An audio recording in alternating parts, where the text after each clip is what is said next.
Picture this, a throne not just carved from wood and gold, but breathing with the very life of the forest.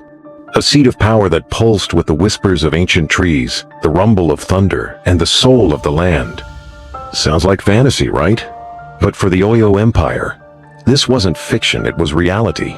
Their kings weren't just rulers of men. They were said to command the wild, raw power of nature itself.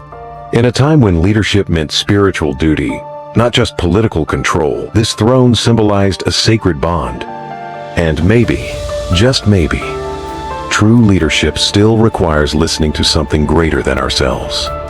Journey with me into the heart of the Oyo Empire, one of West Africa's most powerful civilizations.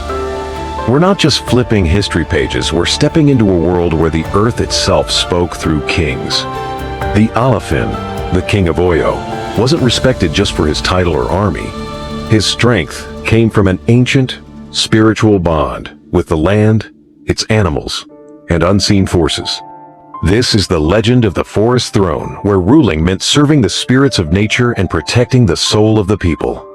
In the early days of Oyo, the Alaafin's voice was more than law, it was sacred.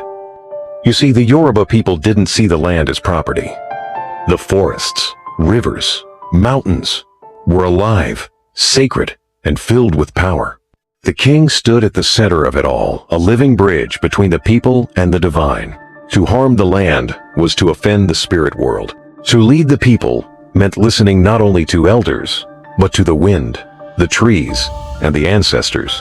One of the most legendary Alaafins was Sango, the third ruler of Oyo. He wasn't just a warrior king, he was believed to wield thunder and lightning. Sango's power wasn't just about fear, it was about balance. He taught that true strength isn't about crushing others, it's about channeling chaos into harmony. When storms raged, the people didn't run. They listened because they believed it was the voice of their king speaking through the skies. Being Alaafin wasn't a luxury, it was a burden of great responsibility. The king had to be in constant alignment with the earth's rhythms, the ancestors' will, and the people's needs. Ceremonies weren't for show, they were a way of keeping the balance between heaven and earth. If a king lost that harmony, the land itself could rebel, crops would fail, rain would vanish, or unrest would rise. That's how deeply connected power and responsibility were in Oyo. Nature did not serve the king served nature. In a world obsessed with control and domination, the story of the Forest Throne reminds us, true leadership is not about power, it's about balance, service, and deep respect for the world around us. The Oyo kings weren't just strong because they could conquer. They were strong because they knew when to listen, when to wait, and when to bow before the unseen. Maybe today, we need more leaders who understand that wisdom grows in silence, in stillness, in the soil.